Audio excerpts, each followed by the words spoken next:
So you want to own a helicopter, not a toy, not a two-seat trainer, a real one. Ex-military, turbine-powered, the kind that hauled troops and cargo and pulled people off mountains. And here's the part that gets everybody. You can buy one for less than a nice pickup truck? That is a real sentence. Ex-military helicopters come onto the civilian market regularly, and the sticker price on some of them is genuinely modest. People see that number, do some quick maths in their head, and start imagining a machine parked behind the house. Then they find out how a helicopter actually charges you, and it is not like anything else you have ever bought. Because a helicopter does not wear out the way a car wears out. It does not get old the way a boat gets old. A helicopter runs on a countdown, and every part of it is counting at once. When a number is reached, a part comes off, not because it is broken, not because it looks worn, because the number said so. You are about to learn the strangest sentence in aviation ownership. On a helicopter, you throw away perfectly good parts, on purpose, forever. Nobody hides this.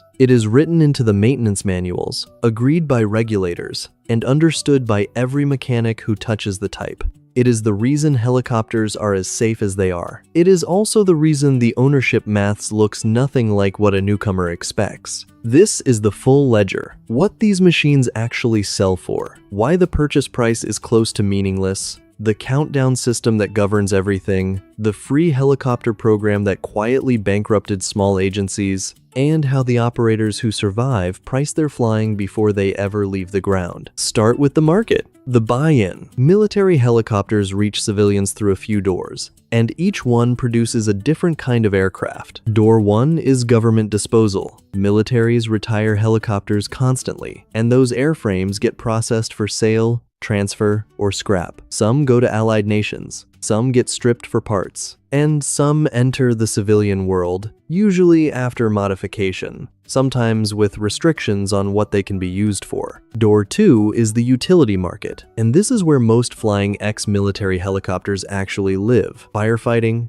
heavy lift construction, logging, pipeline and power line work, agricultural spraying. These operators buy retired military airframes because they are rugged, powerful, and available, and they rebuild them into working machines. Door 3 is the private collector, and it is by far the smallest. A few people genuinely own a warbird helicopter the way somebody else owns a vintage fighter. Very few, and the ones who do it well almost never treat it as a display piece. A helicopter parked as an ornament deteriorates in ways a static aeroplane does not, because seals dry out, bearings sit loaded in one position, and calendar limits keep expiring whether or not the machine has moved. Collectors who keep helicopters flying tend to fly them regularly, deliberately, on a schedule, precisely because the aircraft punishes stillness. So what do they cost? Here is where it gets interesting, because the answer is genuinely both. A used utility helicopter, older type, high time, needing work, can be shockingly cheap. Cheaper than a family car, in some cases, at auction. A civil certified, freshly overhauled, ready-to-work example of the same basic aircraft can be worth many multiples of that. Same airframe, wildly different numbers. Why? Because you are not buying metal, you are buying remaining hours. And that single idea is the whole video. Every major component on a helicopter carries a life, not a warranty. A life. A hard number of hours or cycles or calendar time after which that component is removed from service. Rotor components, gearbox parts, drive shafts, control assemblies. Engines run their own schedule. Some parts get overhauled and returned. Others are retired permanently and destroyed. So when you look at a helicopter for sale, the experienced buyer is not looking at the paint. They are looking at a stack of paperwork that tells them how many hours are left on every expensive item before it must come off. A cheap helicopter is usually cheap because those numbers are close to zero. You are not getting a bargain. You are buying somebody else's upcoming bill. That is why the same model can be worth almost nothing or a great deal. It is not the aircraft, it is the countdown. Paperwork proving those numbers matters as much as the parts themselves. A component without traceable records is, for legal purposes, a component you cannot use. Not a discount, a paperweight. Records get lost, companies fold, logbooks go missing, and a technically airworthy part becomes scrap because nobody can prove where it has been. Buying a helicopter, done properly, is mostly an audit. You hire someone who knows the type, they go through the records line by line, and they come back with a number that is not the sale price. It is the sale price plus everything falling due in the next few years. That second number is the real price. Everyone who has lost money in this world ignored it, and it is not a small adjustment. On a high-time airframe, the falling due figure can exceed the purchase price several times over, which is exactly how a bargain becomes a disaster. The buyer sees a machine they can afford and does not notice that the gearbox is 18 months from a mandatory removal, that 2 rotor components come off in the same window, and that the engine is approaching its own schedule at the same time.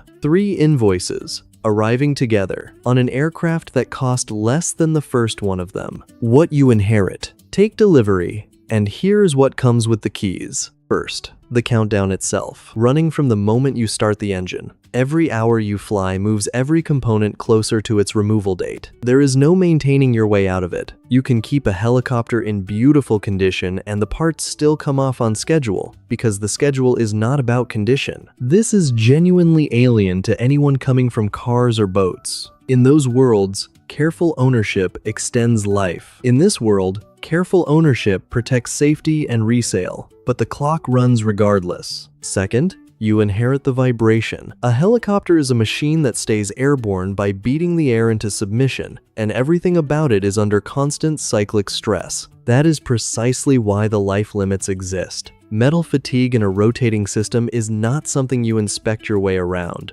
So, the industry replaces parts before fatigue can become a problem, which is why the system works, and why it costs what it costs. Third, you inherit a maintenance relationship.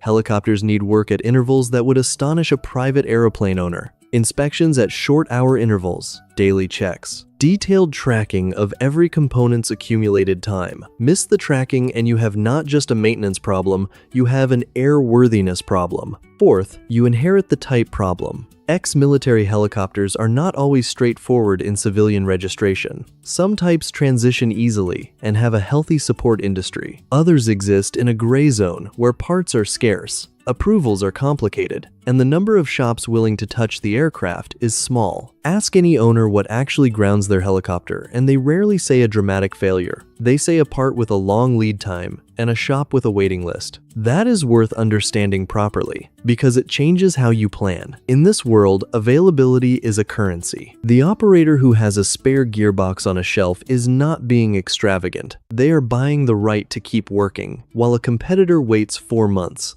Parts sitting in a crate look like dead money in an accountant's spreadsheet and behave like insurance in reality. Fifth, fuel. Turbine helicopters drink steadily, and unlike a car, there is no gentle cruise setting that makes the number small. The engine works hard the entire time the rotors are turning. Sixth, insurance, which for helicopters is its own discipline. Hull value, liability, pilot experience on type, and what you intend to do with the aircraft all move the premium. A private owner flying occasionally and a commercial operator lifting loads over a construction site are not in the same conversation at all. And seventh, you inherit the pilot problem, and it is bigger than people expect. Helicopter flying is a perishable skill. Currency requirements are real. Insurance will often specify minimum hours on type before it covers you at all. So either you invest heavily in becoming and staying qualified, or you are paying someone else every single time the aircraft moves. That is the inheritance. A countdown. A vibration problem solved by scheduled replacement. A demanding maintenance rhythm. A parts supply that may or may not exist. And a skill requirement that does not forgive gaps. Now the good news, because there genuinely is some. Because for all of that, this is not a museum piece or a trophy. A helicopter is a working machine with a real market for its labor. And unlike almost everything else in this series, somebody out there will pay you serious money to use it tomorrow morning. The revenue layers. A helicopter is one of the most commercially useful machines a private owner can hold, and that is what separates it from most of this series. Layer 1 is aerial work, and it is the biggest. Helicopters do jobs no other machine can do. Lifting equipment onto a roof in a city center, setting towers on a ridgeline where no road goes, stringing power lines, carrying survey teams to places with no runway. Work like that is specialized. Operators are few, and rates reflect it. Aerial work is billed by the flight hour, and the numbers are substantial. Layer 2 is firefighting, and it is seasonal, intense, and lucrative. Agencies contract helicopters for fire seasons, often with a daily availability rate plus an hourly flight rate. That structure matters enormously. That availability payment means the aircraft earns while it sits ready, which is the closest thing to passive income that exists in this business. Then it earns again at a much higher rate when it actually flies. For a lot of ex-military helicopters, firefighting is the entire reason they still exist. It is worth saying plainly why. These airframes were designed to lift heavy things in bad conditions and absorb hard use, which is precisely the job description of a fire aircraft. A machine built to carry troops into rough terrain turns out to be excellent at carrying water to a ridgeline. The military requirement and the firefighting requirement are almost the same requirement, separated by 50 years and a coat of paint. Layer 3 is agriculture and utility. Spraying, seeding, frost protection, livestock work, lower rates than heavy lift, but steady and often close to home, which keeps positioning costs down. Layer 4 is film, television, and specialist charter. This pays well but arrives unpredictably, and it usually requires specific equipment mounts and a pilot with the right experience. Layer 5 is the one people assume comes first, and it is usually last. Tours and rides. Sightseeing operations exist and can be profitable in the right location, but they involve passenger carrying rules, a very different certification path, and a level of operational scrutiny that a work aircraft does not face. Underneath all 5, there is a hard truth about how any of this gets priced. Listen to that again. Every serious helicopter operator prices their flying using a single concept, and it is the most important idea in this entire video. The reserve. For every hour the helicopter flies, the operator sets aside money toward the future overhaul and replacement of every life-limited component on the aircraft. Not when the bill arrives. Every single hour from the first one. Say that again. You are paying for the overhaul before it happens, in installments measured in flight hours. That is why a helicopter charter rate looks so high compared to a small aeroplane. A large part of that rate is not profit, and it is not fuel. It is money going into a fund for work that has not happened yet on a component that is currently working fine. Operators who understand this survive. The owners who do not understand it feel wealthy for about 2 years, because during those 2 years, the aircraft flies beautifully, and the big bills have not landed yet. Then the countdown reaches 0 on something major, the invoice arrives, and there is no fund. That is the exact moment most private helicopter ownership ends. Not in a crash, in an invoice for work on a part that was not broken.